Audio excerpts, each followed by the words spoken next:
ফ্রান্সের ঘটনার জন্য আমরা বিক্ষোভ করব কেন, আমরা প্রতিবাদ জানাবো কেন, এই ধরনের প্রশ্ন উত্থাপন করার লোক আছে না নাই?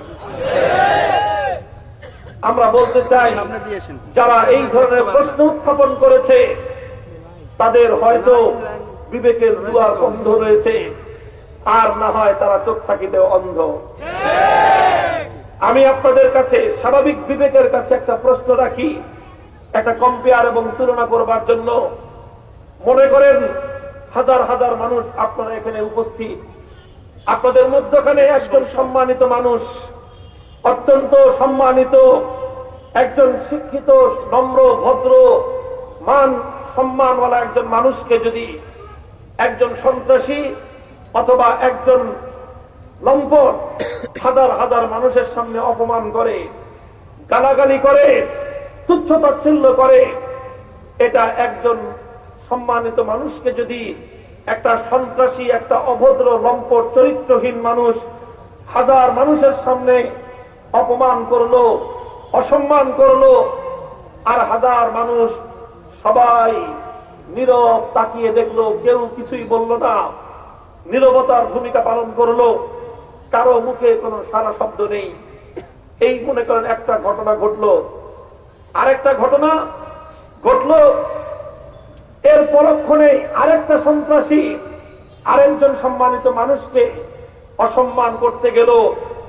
5 থেকে 100 মানুষ, হাজার মানুষ, প্রত্যেকটা মানুষ সেই সম্মানিত মানুষের পক্ষে কথা বলল, আর ওই সন্ত্রাসীর বিরুদ্ধে প্রতিবাদ করলো, ওর বিরুদ্ধে তারা ক্ষোভ প্রকাশ করলো, নিন্দা জ্ঞাপন করলো। এই দুটো ঘটনা ঘটবার পর এই যে সম্মানিত মানুষ, যাকে একজন কুখ্যাত সন্ত্রাসী অপমান এবং অসম্মান করেছে, আর অপমান করার পর দুই ধরনের প্রতিক্রিয়া দুই জায়গায় হলো। এক জায়গায় প্রতিক্রিয়া হলো, শত শত মানুষ থাকার পরেও কেউ কিছুই বলল না, সবাই নীরব দর্শকের ভূমিকা পালন করলো। এই লোকটা বাড়িতে গিয়ে রাগে, ক্ষোভে, দুঃখ, বেদনায়, অভিমানে তার হৃদয়টা চূর্ণ বিচূর্ণ হয়ে যাবে। তার মনে একটাই ব্যথা থাকবে, লম্পট না হয় আমাকে অপমান করলো, সন্ত্রাসী না হয় আমাকে অসম্মান করলো। এতগুলো মানুষ যারা আমাকে চিনে, যারা আমাকে জানে, যাদেরকে আমি প্রতিদিন প্রতিনিয়ত সাহায্য করি, সহযোগিতা করি, বিপদে আপদে দাঁড়াই, এই মানুষগুলো সব আমার অপমান চেয়ে চেয়ে দেখলো, কেউ কোনো প্রতিবাদ করলো না। এই ব্যথা, এই বেদনাটা ওই মানুষটার অন্তরের মধ্যে লাগবে কি লাগবে না? তার হৃদয়ে এত ব্যথা আসবে, সে বলবে এই মানুষগুলোর জন্য আমি বছরের পর বছর তাদের পিছনে শ্রম দিয়েছি, তাদের জন্য কষ্ট করেছি, তাদের অভাবে দুঃখ দারিদ্রের সময় সাহায্যের হাত বাড়িয়ে দিয়েছি, অথচ তারা আমাকে অপমান করা হলো, তারা কেউ মুখ খুলে রা শব্দ, টু শব্দটি পর্যন্ত করলো না। ক্ষোভে দুঃখে হয় এই লোক দিয়ে গলায় দড়ি দিবে, আর না হয় ইমানদার হলে সে বলে বলবে যে আমি আর এই দেশে থাকবো না, এই অপদার্থদের এলাকা ছেড়ে আমি চলে যাব। আর যেই লোকটা, যাকে অপমান করার পর শত শত হাজার মানুষ প্রতিবাদ করেছিল, ক্ষোভ জানিয়েছিল, আর সন্ত্রাসীর প্রতি নিন্দা এবং ঘৃণা প্রকাশ করেছিল, এই লোকটা মনে মনে আত্মতৃপ্তি পাবে, যাক সন্ত্রাসী সন্ত্রাসের কাজ করেছে, লম্পট লম্পটের কাজ করেছে, অপদার্থ অপদার্থ কাজ করেছে, কিন্তু শত মানুষ, হাজার মানুষ আমার পক্ষে দাঁড়িয়েছে, আমার জীবনে এটাই সবচেয়ে বড় পাওয়া। আপনারা বলেন, এই দুইজন মানুষের মধ্যে এই দুই রকম অনুভূতি হবে কি হবে না? তাহলে এটা যদি আপনার বিবেকের সাড়া হয়, এটা যদি আপনার বিবেকের সিদ্ধান্ত হয়, হে ইমানদার, এবার চিন্তা করো, মানবতার নবী, বিশ্ব মানবতার মুক্তির মহাদূত, মুহসিনে আজম, ইনসানিয়তের উপর সবচেয়ে বড় অবদান যার, আমাদের উপর সবচেয়ে বড় অবদান, সবচেয়ে বড় যার দয়া, আল্লাহর পরে যিনি মানবের উপর উম্মতের জন্য সবচেয়ে বড় দয়ালু নবী, সেই নবীকে নিয়ে যখন কোন সন্ত্রাসী অপমান করলো, সেই নবীর ইজ্জত নিয়ে ছিনিমিনি খেললো, সেই নবীর সম্মানের উপর উপর্যপুরি আক্রমণ করলো। এবার 250 কোটি মুসলমান, যাদের জন্য আল্লাহ নবী রাতের ঘুমকে হারাম করেছিলেন, যাদের জন্য আল্লাহ নবী চোখের অশ্রুতে বুক ভাসিয়েছিলেন, যে উম্মতের জন্য আল্লাহ নবী তায়েফের ময়দানে ফোঁটা ফোঁটা রক্ত ঝরিয়েছিলেন, যে উম্মতের জন্য আল্লাহ নবী ওহদের ময়দানে সারা শরীর ক্ষতবিক্ষত করেছিলেন, মাথা ভেঙেছিলেন, দান্দার মোবারক শহীদ করেছিলেন, সে উম্মত যদি এমানুয়েল ম্যাক্রনদের মতো আর ওই কুখ্যাত এই সমস্ত নবীর দুশমনদের এই সকল অসম্মান আর অপমানজনক আচরণের পর তারা যদি নীরব শয়তানের ভূমিকা পালন করে, তাহলে আল্লাহর নবীর হৃদয়ে কষ্ট লাগবে কি লাগবে না? নবীর হৃদয়ে আঘাত লাগবে কি লাগবে না? আর যদি গোটা পৃথিবীর উম্মতে মুহাম্মাদিয়া খুবের আগে ফেটে পড়ে নবীর ইজ্জতের উপর হামলা করার প্রতিবাদ জানিয়ে সারা দুনিয়াতে যদি তারা তুলকালাম তৈরি করে দেয়, আমার নবীর হৃদয়ে খুশি হবে, নবীজি রওজায়ে আতহারের মধ্যে তার চোখ শীতল হবে, তিনি মনে করবেন যে না, আজও পৃথিবীর বুকে 250 কোটি আমার উম্মত জিন্দা আছে, আমি নবীর ইজ্জত নিয়ে চিনিমিনি খেললে আমার একটা উম্মত নীরব ভূমিকা পালন করে। এই পার্থক্যটা হবে কি হবে না? তাহলে এবার আপনি আপনার হৃদয়ের কাছে জিজ্ঞাসা করেন, আপনার বিবেকের বদ্ধ দুয়ারে আপনি করে নাড়ুন, ইস্তাফতি কলবাকা, তোমার কলবকে তুমি জিজ্ঞাসা করো, নবীর অসম্মান হওয়ার পর, নবীর ইজ্জত নিয়ে ছিনিমিনি খেলবার পর তুমি যদি এই অজুহাত তুলো যে এটা তো আমার দেশে ঘটে নাই, আরেক দেশে ঘটেছে, এটা তো বাংলাদেশে ঘটে নাই, ফ্রান্সে ঘটেছে, আমি বাংলাদেশে কেন প্রতিবাদ করব? হে হে অন্ধ, হে বধির, হে বিবেক শূন্য, হে অন্ধ এবং বধির আর বিবেক শূন্য, আমি তোমাকে বলতে চাই, আমার নবী শুধু ফ্রান্সের নবী নয়, আমার নবী শুধু আরবের নবী নন, আমার নবী শুধু বাংলাদেশের নবী নন। আল্লাহ যেমন সমস্ত জগৎ সমূহের রব, আমাদের নবী সমস্ত জগৎ সমূহের নবী। কাজেই আর এত হিসাব নিকাশের প্রয়োজন নেই, এত বেশি দ্বীপ আর সূক্ষ্ম আলোচনার প্রয়োজন নেই।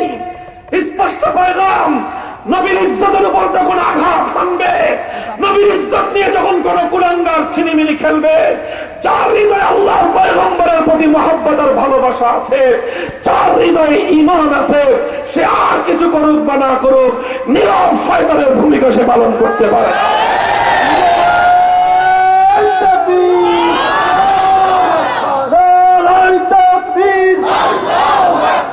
বিশ্ব নবীর অপমান সইবে না রে মুসলমান, আমরা সবাই রাসূল সেনা, ভয় করি না ফুলের বোমা,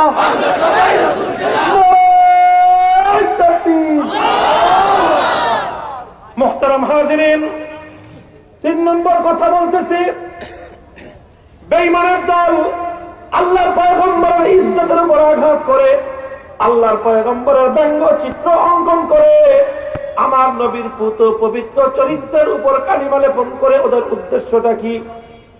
ওদের উদ্দেশ্য হলো বিশ্ব মুসলমানদের মনোবল ভেঙে দেওয়া, ওদের উদ্দেশ্য হলো মুসলমানদের এবং ইসলামের অগ্রযাত্রাকে রুখে দেওয়া। আজ পশ্চিমা বিশ্ব সহ সারা দুনিয়াতে অপ্রতিরোধ্য গতিতে ইসলাম সামনের দিকে অগ্রসর হচ্ছে। ধর্ম গ্রহণের তুলনামূলক বিশ্লেষণ করতে গেলে আন্তঃধর্মীয় যে বিশ্লেষণ, এক ধর্ম থেকে আরেক ধর্মের দিকে মানুষ ধর্মান্তরিত হওয়ার সারা দুনিয়ার যেই রেকর্ড, ওই রেকর্ড পর্যালোচনা করলে দেখা যায় সারা দুনিয়াব্যাপী সবচেয়ে বেশি ধর্মান্তরের ঘটনা ঘটতেছে ইসলামের প্রতি।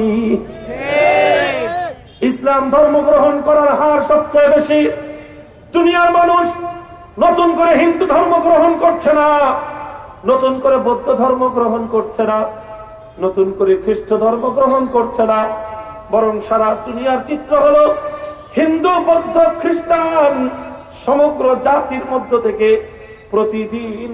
প্রতিনিয়ত হাজার হাজার নয়, লক্ষ লক্ষ বনি আদম কালেমা পাঠ করে সুশীতল ইসলামের শামিয়ানার নিচে, শান্তির শামিয়ানার নিচে ঠাঁই গ্রহণ করছে।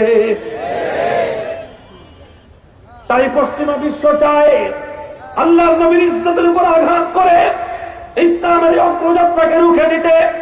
ওরা চায় আল্লাহর নবীর উপর আক্রমণ করে মুসলমানদের মনোবলকে দুর্বল করে দিতে, মুসলমানদেরকে ভীরুতার চাদরে আবৃত করে মুসলমানদেরকে পশ্চাৎপদে ঠেলে দিতে।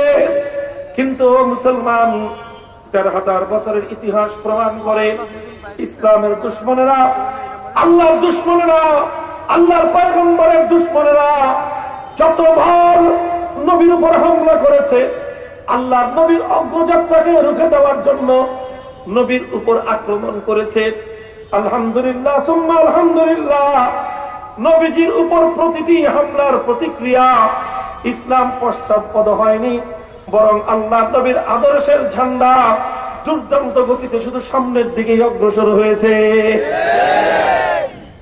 কাজী আজও বলতে চাই, হে কুখ্যাত ফ্রান্সের প্রধানমন্ত্রী এমানুয়েল ম্যাক্রন, তুমি যতই হামলা করো, ইনশাআল্লাহ তোমাদের এই অসভ্য আচরণ ইসলাম এবং মুসলমানদের মনোভাব, তাদের মনোবলের মধ্যে বিন্দু মাত্র চির ধরাতে পারবে না, বরং মুসলমানরা আরো বেশি উদ্দীপনার সামনে সামনে অগ্রসর হবে।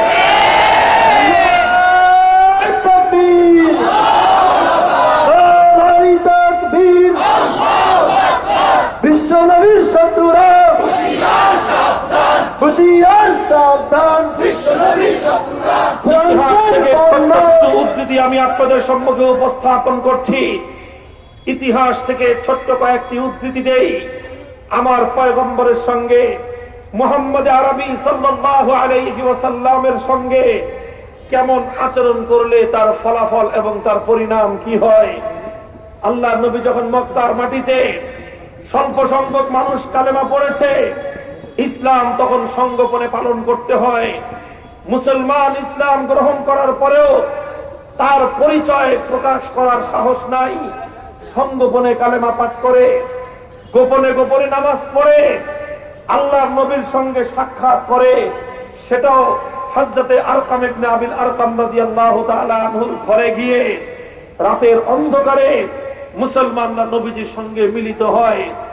এই যখন মক্কার অবস্থা, মক্কার মাটিতে ইসলাম গ্রহণ করে ইসলামের পরিচয় দিবে, এই পরিবেশ পর্যন্ত মক্কার মধ্যে ছিল না। আল্লাহর রাসূল সাল্লাল্লাহু আলাইহি ওয়াসাল্লাম গোপনে গোপনে ইসলামের দাওয়াতের মিশন পরিচালনা করেন। অল্প কয়েকজন মানুষ মাত্র ইসলাম গ্রহণ করেছে। ওই সময় একদিন আবু জাহাল আল্লাহর নবীকে খতম করার জন্য, নবীটিকে নিঃশেষ করে দেওয়ার জন্য নবীর উপর হামলা করেছিল, আক্রমণ করেছিল, নবীর দেহকে ক্ষতবিক্ষত করে দিয়েছিল। আবু জাহাল যখন আমার নবীর উপর হামলা করলো, ওর ইচ্ছা ছিল, ও মনে করেছিল নবীজির উপর হামলা করলে আমার নবী ভীত সন্ত্রস্ত হয়ে পড়বেন, নিজের দাওয়াতের মিশন থেকে তিনি পশ্চাৎপদ হয়ে যাবেন, তিনি পিছপা হয়ে যাবেন, ভীত সন্ত্রস্ত হয়ে পড়বেন। এটা ছিল আবু জাহালের ইচ্ছা এবং তার উদ্দেশ্য। কিন্তু আলহামদুলিল্লাহ, যখন আবু জাহাল আমার নবীর উপর হামলা করেছিল, প্রথম হামলার ফলাফল কি ঘটেছিল?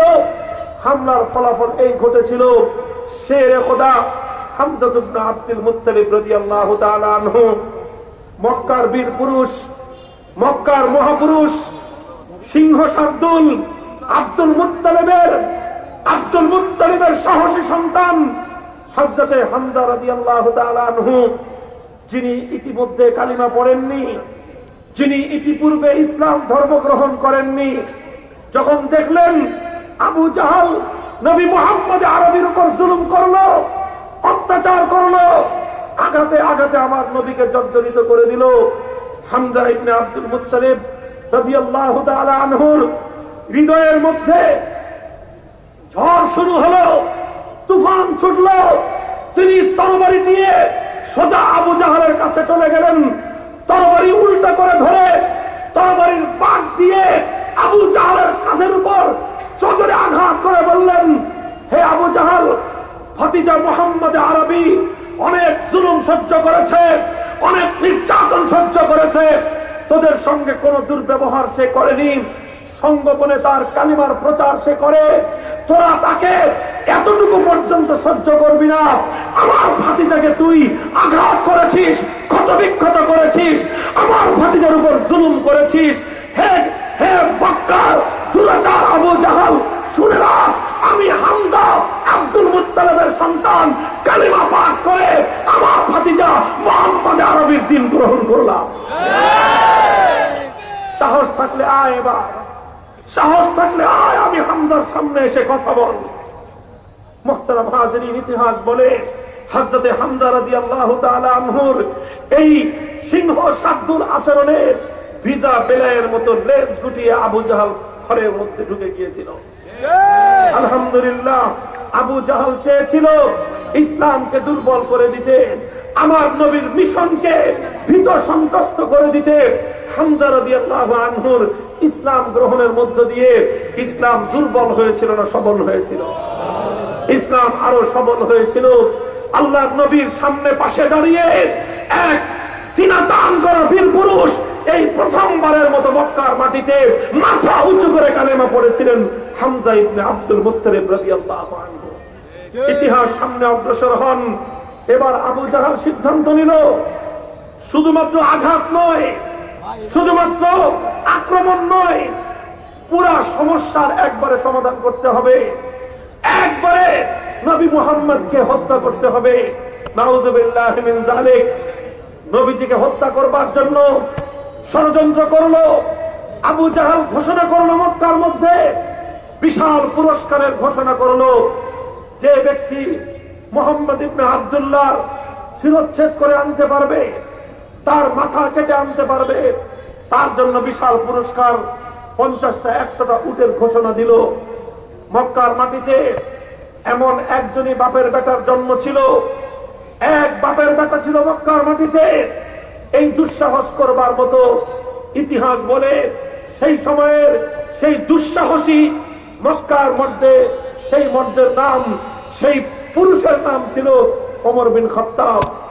সে ওমর বিন খাত্তাব উন্মুক্ত তরবারি উত্তোলন করে আবু জাহালের চ্যালেঞ্জ টুফে নিয়েছিল, বলেছিল আমি তৈরি আছি, আমি রওনা হচ্ছি, মুহাম্মদ ইবনে আব্দুল্লাহর মাথা কেটে এনে তোমাদের সামনে রাখবো এবং এই পুরস্কার আমি জয় করব। মুহতারাম হাজিরিন, গোটা মক্কার সমস্ত নেতৃস্থানীয় লোকেরা বাহবা দিয়েছিল, উল্লাস করেছিল, আনন্দে ফেটে পড়েছিল। মুহাম্মদের মাথা কাটার জন্য ওমর যেহেতু প্রস্তুত হয়েছে, এবার আর মুহাম্মদের রক্ষা নেই সাল্লাল্লাহু আলাইহি ওয়াসাল্লাম। হযরতে ওমর বিন খাত্তাব উন্মুক্ত তরবারি নিয়ে রওনা হয়েছিলেন আল্লাহর নবীর শিরচ্ছেদ করবার জন্য। ইতিহাস আপনারা সকলেই জানেন। খবর পৌঁছে গেল আল্লাহর নবীর কাছে। হযরতে হামজা রাদিয়াল্লাহু তাআলা আনহু তরবারি উন্মুক্ত করে, খাত থেকে তরবারি বের করে নবীর পাশে দাঁড়িয়ে হুঙ্কার ছেড়েছিলেন, ওমর যদি আজকে কোনো অসৎ উদ্দেশ্যে আমার নবীর দরবারে আসে, ওমরকে তার মাথা নিয়ে ফিরতে দেওয়া হবে না। এই ছিল হযরতে হামজা ইবনে আব্দুল মুত্তালিবের ঘোষণা। ওদিক দিয়ে হযরতে ওমর যখন তিনি এলেন, যখন আল্লাহর পয়গম্বরের কাছে তিনি একই ঘরের মধ্যে প্রবেশ করলেন, আমার নবী ওমরে ফারুকের চেহারার দিকে তাকিয়ে বলেছিলেন, ওমরকে আমার সামনে আসতে দাও। ওমরের চেহারার দিকে দেখে আমি অনুভব করছি ওমরের এই চেহারা আগের চেহারা নয়, এই ওমর সেই আগের ওমর নয়। ওমরের মধ্যে কোনো ভিতরে ভিতরে কোনো বিপ্লব সাধিত হয়ে গেছে। হযরত ওমর আল্লাহর পয়গম্বরের কাছে এলেন, যেই তরবারি উত্তোলন করে এসেছিলেন আমার নবীর শিরচ্ছেদ করবার জন্য। ইতিহাস বলে ওমরে ফারুক সেই তরবারি আমার নবীর কদমের সামনে নজরানা পেশ করে শুধু নবীর শিরচ্ছেদ করবে এই দুঃসাহস আর করেনি, বরং তার বিপরীতে নিজের কল্যাণময় নিজের জিন্দগি মুহাম্মদ আরবির পায়ের জন্য কোরবান করে দিয়েছিলেন। হযরত ওমরে ফারুক রাদিয়াল্লাহু আনহু স্পষ্ট ঘোষণা দিয়েছিলেন, কালিমা পড়লাম, হে আবু জাহাল, উতবা, শাইবা, রাবিআ, মক্কার বেঈমানের দল, সন্ত্রাসী দুরাচারের দল, শুনে রাখ, আজ থেকে খাত্তাবের সন্তান ওমর কুফরির অন্ধকারের পথে নেই, সন্ত্রাসবাদের পথে নেই, তোদের ওই অন্যায় এবং দুরাচারীর পথে নেই। আজ আমি কালেমা পড়ে আমার জীবনকে মুহাম্মদুর রাসূলুল্লাহ সাল্লাল্লাহু আলাইহি ওয়াসাল্লামের জিন্দেগীর জন্য তার আঙ্গুলের নির্দেশের সামনে আমি আমাকে কুরবান করে দিলাম। কোরআনের আয়াত নাযিল হলো, ইয়া আইয়ুহান নাবিয়্যু হাসবুকাল্লাহ, ইয়া আইয়ুহান নাবিয়্যু হাসবুকাল্লাহু ওয়া মান ইত্তাবা'আকা মিনাল মুমিনিন। আমার আল্লাহ পাক রব্বুল আলামিন ঘোষণা করলেন, ওগো আল্লাহর পয়গম্বর, এখন আপনার একদিকে হামজা, অপরদিকে আপনার দাঁড়িয়ে গেছে ওমর বিন খাত্তাব। মক্কার দুই সিংহ শার্দুল, পবিত্র মক্কার মাটির দুই সিংহ পুরুষ আল্লাহর নবীর ডান দিকে আর বাম দিকে দাঁড়িয়ে গেলেন। আমার আল্লাহ ঘোষণা করলেন, এই স্বল্প সংখ্যক ইমানদার সংখ্যার দিক থেকে তারা অল্প হতে পারে, কিন্তু আল্লাহর জমিনে আল্লাহর দ্বীনের ঝান্ডা সমুন্নত করবার জন্য এরা যথেষ্ট হয়ে যাবে। আল্লাহর পয়গম্বরের দ্বীন গ্রহণ করলেন ওমর ফারুক। আবু জাহাল চেষ্টা করেছিল ওমরকে দিয়ে নবীর শিরচ্ছেদ করবে। ঘটনা ঘটেছিল, ওমর আল্লাহর নবীর কল্লা কাটে নাই, বরং নিজের কল্লা শুধু নয়, নিজের গোটা অস্তিত্ব আমার নবীর পায়ের তলে কোরবান করে দিয়েছিল। হযরত ওমরের ইসলামের মাধ্যমে, হযরত ওমরের কালেমা পাঠের মধ্য দিয়ে ইসলাম দুর্বল হয়েছিল না সবল হয়েছিল? ইসলাম পশ্চাৎপদ হয়েছিল না অগ্রসর হয়েছিল? ইতিহাস এভাবেই সাক্ষী, যতবার আমার নবীর উপর হামলা হয়েছে ততবার আল্লাহর দ্বীন নতুন গতির সঞ্চার পেয়েছে। তায়েফের মাটিতে আমার নবীর রক্ত ঝরেছিল, তায়েফের রক্তের বিনিময়ে আল্লাহর দ্বীন শুধু মক্কার মাটিতে ক্ষান্ত থাকে নাই, মক্কার পাশাপাশি পবিত্র মদিনার জমিনে কালেমার ঝান্ডা সমুন্নত হয়েছিল। আমার নবী রক্ত দিয়েছেন, আমার নবীর উপর হামলা হয়েছে, আমার নবীকে ক্ষত বিক্ষত করবার চেষ্টা করা হয়েছে, আর প্রতিবারের হামলায় ইসলাম নতুন ভাবে অগ্রসর হয়েছে, ইসলাম নতুন ভাবে জিন্দা হয়েছে। আল্লাহর দ্বীনের ঝান্ডা নিয়ে মুসলমানেরা, নবীর সৈনিকেরা সামনের দিকে অগ্রসর হয়েছে। আলহামদুলিল্লাহ, সুম্মা আলহামদুলিল্লাহ। আজও আমরা কথা বলতে চাই, আজও আমরা কথা বলতে চাই। ফ্রান্সের এমানুয়েল ম্যাক্রন, অসভ্য ফ্রান্সকে লক্ষ্য করে বলতে চাই, ইনশাআল্লাহ সুম্মা ইনশাআল্লাহ আমার নবীর সঙ্গে এই গুস্তাখি, আমার নবীর সঙ্গে এই বেয়াদবির পরিণাম ফ্রান্সকে অচিরেই গ্রহণ করতে হবে ইনশাআল্লাহ।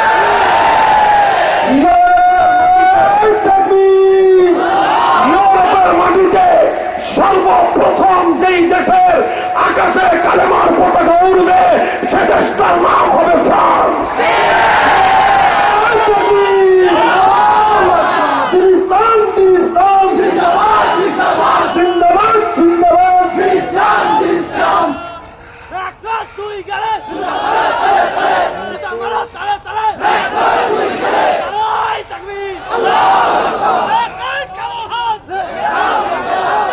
ইনশাআল্লাহ সুম্মা ইনশাআল্লাহ, এটা আমাদের অনুমান, এটা আমাদের পূর্বাভাস। আজ সারা ইউরোপ জুড়ে কালেমা পড়ছে খ্রিস্টানরা, ওদের অন্তঃসার শূন্য, ওদের অন্তঃসার শূন্য আদর্শ, ওদের ভেলকিবাজির ভাওতাবাজির ধর্মের কারণে ওদের ধর্মের প্রতি, ওদের ধর্মের অনুসারীরা বিরাগী হয়ে উঠছে, আস্থাহীন হয়ে উঠছে, অবিশ্বাসী হয়ে উঠছে। আর এভাবেই প্রতিদিন হাজার হাজার খ্রিস্টান তাদের সেই ভাওতাবাজির মিথ্যা ধর্ম ছেড়ে দিয়ে সত্য ধর্ম ইসলামের কালেমা পড়ে মুসলমান হচ্ছে। এবং এই ইসলাম গ্রহণ করার যে হার, ইসলাম গ্রহণ করার যে পার্সেন্টেজ, সেই দিক বিবেচনায় দেখলে দেখা যায় ফ্রান্সের মধ্যে অতি দ্রুত হারে মুসলমানদের সংখ্যা বাড়তেছে, দ্রুত হারে মুসলমানদের সংখ্যা বাড়তেছে। ম্যাক্রন, তুমি অসভ্যতার মাধ্যমে ইসলামের অগ্রযাত্রা রুখে দিতে পারবে না। তোমার ফ্রান্সের ঘরে ঘরে কালেমার পতাকা উড়বে,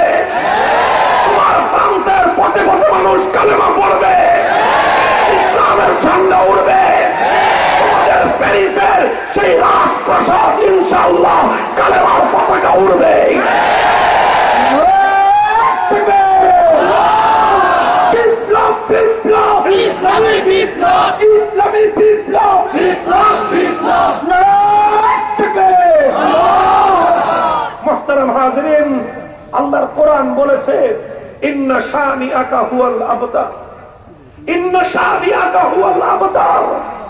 আমার নবীর সঙ্গে যে ব্যক্তি দুশমনী প্রকাশ করে, আল্লাহর কোরআন বলেছে ও নির্বংশ হয়ে যায়। আল্লাহর কোরআন বলেছে ও নির্বংশ হয়ে যায়। ইতিহাস সাক্ষী, ইতিহাস সাক্ষী। আল্লাহর নবীর সঙ্গে যারা দুশমনী করেছিল, সহিহ বুখারী শরীফ থেকে, হাদিসের কিতাবগুলো থেকে সর্বশেষ আরেকটা ঘটনার উদ্ধৃতি দিয়ে আমি আলোচনা সমাপ্তির দিকে নিয়ে যাব। সর্বশেষ কিছু পয়গাম আপনাদের সামনে থাকবে আমার। মুহতারাম হাজিরিন, 7ম হিজরিতে আল্লাহর নবী যখন নতুন একটা প্রকল্প গ্রহণ করলেন, সারা পৃথিবীর বড় বড় রাজন্যবর্গ, বড় বড় রাজা বাদশাদের কাছে আল্লাহর নবী দ্বীনের দাওয়াত দিয়ে, কালেমার পয়গাম দিয়ে চিঠি প্রেরণ করতে আরম্ভ করলেন। নবীজির এক চিঠি দিহইয়া কালবী রাদিয়াল্লাহু তাআলা আনহু নিয়ে গেলেন তৎকালীন সুপার পাওয়ার রোম সম্রাট হেরাক্লিয়াসের কাছে। আব্দুল্লাহ বিন হুযাফা রাদিয়াল্লাহু তাআলা আনহু নবীর আরেকটা চিঠি নিয়ে গেলেন আরেকটা সুপার পাওয়ার পারস্য সম্রাট কিসরার কাছে। হুরমুজ ছিল সেই কিসরার নাম। যখন আল্লাহ নবীর পক্ষ থেকে, লক্ষ্য করে শুনেন, মনোযোগ দিয়ে শুনেন, রাসূল আকরাম সাল্লাল্লাহু আলাইহি ওয়াসাল্লামের পক্ষ থেকে যখন সেই চিঠি, সেই পয়গাম যখন পারস্য সম্রাটের কাছে পৌঁছলো, পারস্য সম্রাটের কাছে আল্লাহর নবীর পয়গাম বাহক, পত্রবাহক দূত চিঠি নিয়ে হস্তান্তর করলেন। পারস্য সম্রাট একজন পত্র পাঠক ডাক দিল যে আরবি ভাষা পাঠ করে শোনাতে পারে। তখন সেই পাঠক আল্লাহর নবীর চিঠি পড়ে শোনাতে আরম্ভ করলো পারস্য সম্রাটের কাছে। প্রথমেই লেখা, মিন মুহাম্মাদির রাসূলিল্লাহ ইলা মালিকি ফারিস ইলা আযীমি ফারিস কিসরা। সেখানে প্রথমেই লেখা ছিল মুহাম্মাদুর রাসূলুল্লাহ সাল্লাল্লাহু আলাইহি ওয়াসাল্লামের পক্ষ থেকে পারস্য সম্রাট কিসরার নামে। এটা দুনিয়ার রীতি, স্বাভাবিক নিয়ম। চিঠি লিখতে হলে প্রথমে প্রেরকের নাম থাকে, তারপরে প্রাপকের ঠিকানা থাকে। কথা ঠিক কিনা? আপনি একজনের কাছে একটা পত্র পাঠাবেন তো খামের উপর বাম দিকে প্রথমে প্রেরকের নাম থাকে, কে কোত্থেকে পাঠাচ্ছেন, ডান দিকে পরে প্রাপকের নাম আর ঠিকানা থাকে। এটাই সাধারণ নিয়ম। রাসূল আকরাম সাল্লাল্লাহু আলাইহি ওয়াসাল্লাম পৃথিবীর প্রচলিত স্বাভাবিক নিয়ম অনুযায়ী নিজের পক্ষ থেকে নিজের নাম উপরে, প্রাপকের নাম নিচে দিয়ে চিঠি পৌঁছালেন। কম্বক, গুস্তাখ, বেয়াদব যখন সে এতটুকু শুনলো, চিঠির আর অবশিষ্ট অংশ শুনবার মতো তার ধৈর্য হলো না। সে সঙ্গে সঙ্গে ওই পত্র পাঠকের হাত থেকে চিঠিটা কেড়ে নিল, বলল যে আমার নামের উপর মুহাম্মাদের নাম কেন? নাউযুবিল্লাহ। কত বড় গর্দভ, কত বড় গাধা! আরে প্রেরকের নাম তো উপরেই থাকে, প্রাপকের নাম নিচেই থাকে, কিন্তু সে দাম্ভিক, অহংকারী। তার অহংকারের মাত্রা এতটাই ছিল যে তার নামের উপর দুনিয়াতে আর কারো নাম থাকতে পারে, এটা সে বরদাস্ত করলো না। আল্লাহর রাসূলের নাম কেন উপরে? শুধু এই কারণে নবীর চিঠি সে গ্রহণ করে ভালোভাবে পড়ে দেখার গরজ অনুভব করলো না। আল্লাহর রাসূলের চিঠিটা নিয়ে নিজের হাতে ছিঁড়ে টুকরো টুকরো করে নিক্ষেপ করে ফেলে দিল। আল্লাহর নবীর চিঠির সঙ্গে চরম অবজ্ঞাপূর্ণ, বেয়াদবিপূর্ণ আচরণ করলো মালিকে ফারিস কিসরা হুরমুজ। সংবাদটা যখন আল্লাহর নবীর কাছে পৌঁছলো, আল্লাহর নবী রাষ্ট্রীয় প্রটোকল রক্ষা করে দুনিয়ার সাধারণ রাষ্ট্রনৈতিক, রাজনৈতিক সভ্যতা, ভদ্রতা এবং সংস্কৃতিকে লক্ষ্য রেখে নবীজি সেভাবেই চিঠি লিখেছিলেন যেভাবে আন্তর্জাতিক এক রাষ্ট্রপ্রধান আরেক রাষ্ট্রপ্রধানের কাছে চিঠি লেখে। নবীজি তার সমস্ত নিয়ম নীতি রক্ষা করেছিলেন। কিন্তু তারপরেও আল্লাহর নবীর চিঠির সঙ্গে এই অসভ্য আচরণ নবীর হৃদয়ে আঘাত লাগলো। আল্লাহর নবীর মুখ থেকে সেই পারস্য সম্রাটের জন্য বদদুয়ার কয়েকটি কথা নবীর মুখ থেকে উচ্চারিত হলো। নবীজি আল্লাহর দরবারে ফরিয়াদ করলেন, ওগো আরশের মালিক, আসমান আর জমিনের সমস্ত কুদরতের মালিক রব্বুল ইজ্জত, তোমার দরবারে তোমার হাবিবের ফরিয়াদ হলো এই আইয়ুমাজ্জাকু কুল্লা মুমাজ্জাকিন, এই কম্বক আর এই দুরাচার যেভাবে রাজ দরবারে তোমার হাবিবের চিঠি ছিঁড়ে টুকরো টুকরো করেছে, তুমি ওকে আর ওর রাজত্বকে ছিন্ন ভিন্ন করে দাও। বাস রাসূল আকরাম সাল্লাল্লাহু আলাইহি ওয়াসাল্লাম এতটুকু বলেই ক্ষান্ত হলেন, আর কিছুই না। কিছুদিনের পরের ঘটনা হলো ওই যে পারস্য সম্রাট, সে চিঠি ছিঁড়েই ক্ষান্ত হয়নি, সে আরবের তার গভর্নর ইয়ামানে পারস্য সম্রাটের পক্ষ থেকে একজন শাসক ছিল, সেই শাসকের নাম ইতিহাসের মধ্যে লেখা হয় বাজান। সেই বাজান দেশে লিখলো যে হে ইয়ামানের গভর্নর শাসক, আরবের মধ্যে মক্কায় কোন এক ব্যক্তির আবির্ভাব হয়েছে, সে নিজেকে নবী বলে পরিচয় দেয়, তার কত বড় দুঃসাহস, সে আমার নামের উপর তার নাম লিখেছে। তুমি এক কাজ করো, তুমি কয়েকজন সিপাহী পাঠিয়ে দাও, সৈনিক পাঠিয়ে দিয়ে আরবের সেই নবীকে গ্রেফতার করে পারস্যে আমার দেশে তুমি তাকে গ্রেফতার করে আমার দরবারে হাজির করো। নির্দেশ পেয়ে ইয়ামানের গভর্নর দুইজন শক্তিশালী সাহসী তার সৈনিক মক্কায় প্রেরণ করলো। দেখে আসো তো মক্কার কোন লোক এত বড় আস্পর্ধা পারস্য সম্রাটের সঙ্গে এরকম আচরণ করতে পারে। পারস্য সম্রাটের কাছে চিঠি পাঠিয়েছে, তার নামের আগে নিজের নাম লিখেছে, তাকে তোমরা অ্যারেস্ট করে গ্রেফতার করে নিয়ে আসো। ওই দুই লোক যখন মদিনায় এসে পৌঁছেছে, আল্লাহর রাসূল সাল্লাল্লাহু আলাইহি ওয়াসাল্লামের সামনে হাজির হয়েছে। নবীজির চতুর্পার্শ্বে সাহাবায়ে কেরামের অবস্থা দেখে তারা বুঝতে পারলো যে এখান থেকে আল্লাহর নবীকে তুলে নিয়ে যাওয়াটা এটা চারটিখানি ব্যাপার নয়। তারা এসে রাসূল সাল্লাল্লাহু আলাইহি ওয়াসাল্লামের সঙ্গে কথা বলল, অবজ্ঞার স্বরে কথা বলল, তাচ্ছিল্যের সুরে নবীর সঙ্গে কথা বলে তারা বলল, আমাদেরকে পাঠিয়েছে মহামান্য ইয়ামানের শাসক, উদ্দেশ্য কি? উদ্দেশ্য আপনার নামে ওয়ারেন্ট নিয়ে আসছি, গ্রেফতারি পরোয়ানা। কি করতে হবে? আপনাকে আমাদের সাথে যেতে হবে, আপনাকে তলব করে পাঠিয়েছেন মহামান্য পারস্য সম্রাট। যদি না যাই, না গেলে পারস্য সম্রাট যদি কারো উপরে ক্ষিপ্ত হয়, তার পরিণাম কি হয় পৃথিবীবাসী জানে। আল্লাহ রাসূল সাল্লাল্লাহু আলাইহি ওয়াসাল্লাম সেই দুই সৈনিককে বললেন, অনেক দূর থেকে এসেছো তোমরা, যাও বিশ্রাম করো, কালকে আমার সঙ্গে দেখা করো, আগামীকালকে আমার সঙ্গে দেখা করো, তারপর তোমাদের প্রশ্নের উত্তর আমি দেব। মুহতারাম হাজিরিন, মধ্যখানে একটি রাত, সে রাতের মধ্যে ইতিহাস, আসমান আর জমিন উলটপালট হওয়ার ইতিহাস। সেই ইতিহাস হলো যখন পারস্য সম্রাট আল্লাহর পয়গম্বরের সঙ্গে বেয়াদবিমূলক আচরণ করেছিল, আরশের উপর থেকে তার পতনের ফয়সালা হয়ে গেল। তার পতনের ফয়সালা কিভাবে হয়েছিল? ফয়সালা আল্লাহ করলেন, কার্যকর হলো এভাবে যে সেই পারস্য সম্রাট হুরমুজের এক ছেলে ছিল, সেই ছেলের নাম হলো শিরুয়া। সেই শিরুয়ার কর্ম এক আশ্চর্য।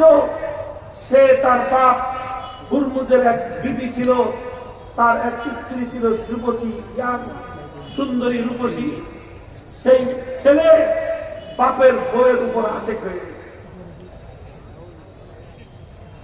বাপের সেই প্রেমিকার উপর ছেলে আসক্ত হয়ে গেছে।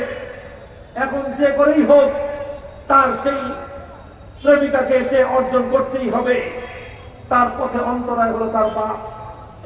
একদিকে প্রেমিকাকে অর্জন করা, আরেকদিকে হলো বাপের সিংহাসন হাসিল করা, লোক লাভ করা। এই দুই উদ্দেশ্যে তার সন্তান, ঔরজাত সন্তান গুস্তাখে রাসূল, সেই হুরমুজের আপন সন্তান শিরুয়া, সে রাতের অন্ধকারে নিজের বাপকে গলা কেটে গোটা শরীরকে ছিন্ন ভিন্ন করে, টুকরো টুকরো করে, ওকে খুন করে আস্তা করে নিক্ষেপ করে দিল। বাপ খুন হয়ে গেল সন্তানের হাতে। সন্তান বাপকে খুন করে সিংহাসন দখল করলো। সিংহাসন দখল করেই ক্ষান্ত হলো না, চিন্তা করলো বাপের আরো সন্তানরা আছে, অন্য ভাইরা আছে, ওই ভাইরা যে কেউ বিদ্রোহ করতে পারে। এই জন্য বিদ্রোহ দমন করবার জন্য সমস্ত ভাইদেরকে খতম করলো। সব ভাই শেষ, সন্তানের হাতে বাপ শেষ, ভাইয়ের হাতে ভাই শেষ। সব শেষ করে সিংহাসন দখল করলো। সিংহাসন দখল করে তারপরে সেই নারী যার উপর সে আসক্ত হয়েছিল, সেই বাবার প্রেমিকাকে এবার ছেলে নিজে তাকে নিজের করায়ত্ত করলো, তাকে নিজের অন্তর্মহলে নিজের আপন করে গ্রহণ করলো। এখন তার আর কোনো চিন্তা নাই, পথে আর কোনো বাধা নাই। বাপকে খতম করে সিংহাসন অর্জন করেছে, দখল করেছে, ভাইদেরকে হত্যা করে পথের কাটা অপসারণ করেছে, বাপের বউকে দখল করে নিজের মনোবাঞ্ছা পূরণ করার ষোলআনা পূর্ণ করেছে। এবার সে খোশ মেজাজে সিংহাসন পরিচালনা করবে। রাজমহল, গোটা রাজমহল পায়চারি করতে করতে একটা অন্দরমহল, আগেকার রাজা বাদশাদের খাস কামরা থাকতো, খাস কামরার মধ্যে একটা ডিপার্টমেন্ট থাকতো, সেটা হলো ফার্মেসি, ঔষধখানা, দাওয়াখানা। কি থাকতো? একটা দাওয়াখানা। সেই দাওয়াখানার মধ্যে তারা মূল্যবান ঔষধপাতি হেফাজত করত, আর সময়ে সময়ে সেই ঔষধ খেয়ে খেয়ে নিজেরা নিজেদের শক্তি বৃদ্ধি করত। তো সন্তান যখন তার বাপকে খুন করবে, সন্তানের মতি গতি থেকে বাপে আগেই বুঝছিল যে পোলার চোখ খারাপ। বুঝেন না এই কথা? ছেলের তো নজর পড়ছিল কার দিকে? আরে বাবার প্রেমিকার দিকে। তো বাপে এটা বুঝে না? বাপে ভালো করে বুঝছে যে ওর তো চরিত্র খারাপ, ওর চোখ খারাপ, এবং কোন দিকে চোখ পড়েছে বাপে সব বুঝেছে। কিন্তু সন্তান তো কিছু বলতে পারে না। তার ভয় ছিল যে এই সন্তান আমার সর্বনাশ ঘটাইতে পারে। যদি ও আমার সর্বনাশ ঘটায় তাহলে ওরও আমি সর্বনাশ ঘটাবো। এই পরিকল্পনায় বাপে করেছে কি, তার যে দাওয়াখানা, সেই দাওয়াখানার যে ঔষধের আলমারি, সেই ঔষধের আলমারির মধ্যখানে একটা বোতলের মধ্যে মারাত্মক বিষ সেটার মধ্যে ভরছে। বিষ ভরে বোতলের উপরে স্টিকার লাগাই দিছে, বোতলের উপরে নাম লিখে রাখছে মুকাব্বিলুল জিমা। নাম লিখে রাখছে কি, উপরে লিখে রাখছে যৌন শক্তি বর্ধক। বুঝেন না এই কথা? কাম করলো দেশ বিরোধী, কাম করলো নাস্তিকবাদের, কাম করলো বেহায়াপনার আড্ডাখানা তৈরি করলো, নাম দিল মুক্তিযুদ্ধের মঞ্চ। সেই আকাম, সেই একই চিন্তা ভিতরে ভরেছে বিষ, আর উপরে লিখেছে কি লিখছে? যৌন শক্তি বর্ধক। এইভাবেই লিখছে। আরবি যা কিতাবের মধ্যে, তারিখের কিতাবের মধ্যে এভাবেই লেখা আছে, আল বিদায়া ওয়ান নিহায়া সহ। ওখানে লিখে রাখছে মুকাব্বিল জিমা, মুকাব্বিল জিমা, যৌন শক্তি বর্ধক। এই যখন পোলা যখন সিংহাসন দখল করে পথের সমস্ত কাটা অপসারণ করে যখন সে নির্বিঘ্ন নিশ্চিন্ত, আর কোনো বাধা তার নাই, এখন সে মৌজ করবে, উল্লাস করবে, আনন্দ ফুর্তি করে সিংহাসন উপভোগ করবে, রাজত্ব ভোগ করবে, যা ইচ্ছা তাই করবে। দাওয়াখানায় ঢুকছে, তার চোখ খুঁজে কি আছে দাওয়াখানার মধ্যে। তার তো প্রথমেই নজর পড়ছে ওই বোতলের দিকে, সেখানে লেখা কি লেখা? যৌন শক্তি বর্ধক। চিন্তা করলো এটি তো দরকার। সাথে সাথে ওই বোতল নিয়ে, আর কোনো বাদ বিচার নাই, রেজিস্টার ডাক্তার দেখানো নাই, নিজেই ডাইরেক্ট এক বোতল মুকাব্বিলুল জিমা ঘটঘট করে পান করে। বাস, পান করা শেষ, মাথা চটফট দিয়ে দাওয়াখানায় ওখানেই পরে পরে ভূত হয়ে গেছে। পরে ভূত। এবার কি জানো? সন্তানের হাতে বাপ খুন হলো, ভাইয়ের হাতে সব ভাই শেষ। এবার বাপের পাতানো ফাঁদে পড়ে সন্তানও শেষ।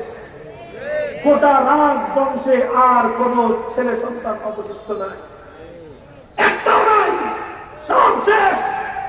আছে শুধুমাত্র ছোট্ট একটা মেয়ে, বুরান বিনতে সুরিয়া রাজনীতি অনুযায়ী, রাজদরবারের নিয়ম অনুযায়ী যেহেতু বংশের বাইরে অন্য কাউকে ক্ষমতা দেওয়া যায় না, সেজন্য সর্বশেষ ছোট্ট একটা মেয়ে ওকেই সিংহাসনে বসায়ে ওকেই বিশাল পারস্য সাম্রাজ্যের সম্রাট এবং সম্রাজ্ঞী হিসেবে ঘোষণা করা হলো। সংবাদটা শুনলেন আমার নবী, আল্লাহর নবী তখন ঐতিহাসিক ঘোষণা দিয়েছিলেন, লা ইউফলিহা কওমুন ওয়াল্লাহু আমরাহুম ইমরাআতান, এই নারীর হাতে ক্ষমতা দিয়ে তোমরাও তোমাদের পতন করতে পারবে না। যারা আল্লাহর পয়গম্বরের চিঠির সঙ্গে গুস্তাখি করেছে, আমার আল্লাহ ওই গুস্তাখ রাসূলকে তার সন্তানের হাতে খতম করে টুকরো টুকরো করে দিয়েছিলেন। শুধু তাকে আল্লাহ খতম করে ক্ষান্ত হননি, ওর পুরো বংশকে আমার আল্লাহ নির্বংশ করে দিয়েছেন। কয়েকদিনের মধ্যে গোটা বিশ্ব পরাশক্তি পারস্য সাম্রাজ্য ভেঙে খান খান হয়ে গেছে। ইতিহাস বলতেছি, ওই যে ঘটনা সূত্রপাত করেছিলাম, আল্লাহর নবীর কাছে পাঠিয়েছিল দুই সৈনিক নবীজিকে অ্যারেস্ট করতে। পরের দিন আল্লাহর নবীর সকালবেলা নবীর কাছে আসছে ওই দুই বেটা, কয়েকবার চলেন, আপনি আসামি, অ্যারেস্ট করতে এসেছি আমরা, আপনাকে পাকড়াও করে নিয়ে যাব। আল্লাহর নবী মুচকি হাসি দিয়ে ওদেরকে বললেন, ইন্না রাব্বি কাদ কাতালা রাব্বুকুমা রাব্বাকুমা আল বারিহাতা, ইন্না রাব্বি কাদ কাতালা রাব্বাকুমা আল বারিহাতা। সে তোমাদের শাসক আর গভর্নর সাহেবকে বলো যে আর কাহানি করা লাগবে না, এই গত রাত্রিতে মুহাম্মাদের রব তোমাদের বাদশাকে খতম করে দিয়েছে। মুহতারাম হাজিরিন, এই সংবাদ যখন ইয়েমেনের গভর্নরের কাছে পৌঁছলো, সে তখনও জানে না পারস্য রাজপ্রাসাদে কি ঘটনা ঘটেছে, সে তখনও জানে না পারস্য সম্রাটের ইতিহাস কোন জায়গায় আস্থা করে নিক্ষিপ্ত হয়েছে, সে তখনও জানে না পারস্য সম্রাটের ভাগ্যে কি ঘটেছে। সর্বপ্রথম আল্লাহর নবীর দরবার থেকে গিয়ে দুই সৈনিক সেই ইয়েমেনের গভর্নর বাজানকে রিপোর্ট দিল যে আরবের নবী বলেছে তার রব নাকি আমাদের মালিককে খতম করে দিয়েছেন। তার হৃদয়ে কথাটা রেখাপাত করলো যে ব্যাপারটা কি জানতে হবে। তিনি অপেক্ষা করতে লাগলেন। কয়েকদিন পরে যখন সম্রাটের পক্ষ থেকে তথ্য আসলো, রাজধানী থেকে যখন সংবাদ আসলো, তখন তিনি দেখলেন যে রাতের কথা আল্লাহর নবী বলেছেন যে আজ রাতে আমার রব আরশের মালিক তোমার পারস্য সিংহাসনের মালিককে খতম করে টুকরো টুকরো করে দিয়েছেন। তিনি দেখলেন যে ঠিকই ওই রাতেই ঘটনাটা ঘটেছে যে রাতে আল্লাহ রাসূল তাকে পারস্য সম্রাটের খতম হওয়ার সংবাদ দিয়েছিলেন। হযরত বাজার রাদিয়াল্লাহু তাআলা আনহু এই ঘটনার পর নবীজির এই কথা শুনে সঙ্গে সঙ্গে কালেমা পড়ে তিনি মুসলমান হয়ে গেলেন। ইতিহাসের উদ্ধৃতি দিলাম, গল্প কাহিনী নয়, নভেল নাটকের ঘটনা নয়, উপন্যাসের চিত্র নয়, এটা পৃথিবীর জলজান্ত ইতিহাস। পারস্য সম্রাট যার মাধ্যমে আল্লাহ নবীকে পাকড়াও করার জন্য পাঠিয়েছিলেন, পরবর্তীতে ইয়ামানের মাটিতে সেই হযরত বাজান রাদিয়াল্লাহু আনহুর মাধ্যমে ইসলামের পতাকা উড্ডীন হয়েছিল।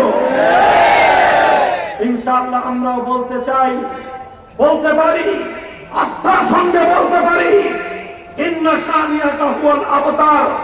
যারা আমার নবীর সঙ্গে গুস্তাখি করেছে, সালদি এত পত্রিকার মাধ্যমে এক সম্পাদক, দুই কার্টুনিস্ট জাহান্নামে গিয়েছে। যতজন সালদি এত পত্রিকার এই ঘৃণ্য তৎপরতার দায়িত্ব গ্রহণ করবে, মুসলিম উম্মাহর পক্ষ থেকে প্রত্যেকের নামে মৃত্যুদণ্ডের ঘোষণা দিলাম।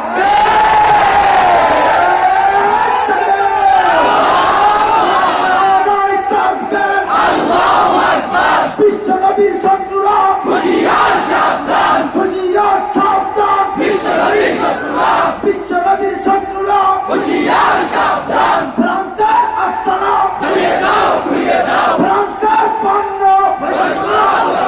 বয়কট করতে হবে, ফ্রান্সের পণ্য।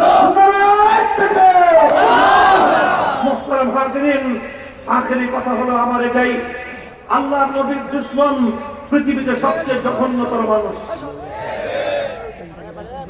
নরকের জঘন্যতর কি? আসমান আর জমিনের মধ্যে সবচেয়ে নিকৃষ্ট হলো তারা যারা আল্লাহ নবীর সঙ্গে দুশমনি রাখে।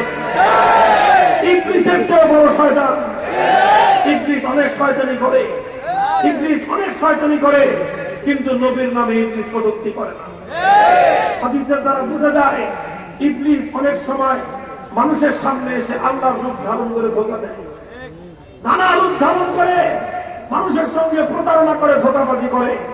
কিন্তু আল্লাহ নবী বলেছেন, মান রাআনি ফিল মানামি ফাকাদ রাআনি ফা ইন্না শাইতানা লা ইয়াতামাসসালু বি। ইবলিস কোনদিন আল্লাহর নবীর রূপ ধারণ করে ধোঁকাবাজি করে না, নবীর নামে ভণ্ডামি করে না। ইবলিস বুঝে আল্লাহর নামে ভণ্ডামি করলে, আল্লাহর রূপ ধারণ করে ভণ্ডামি করলে আল্লাহ বরদাস্ত করে নেন, কিন্তু আল্লাহর নবীর নামে গুস্তাখি করলে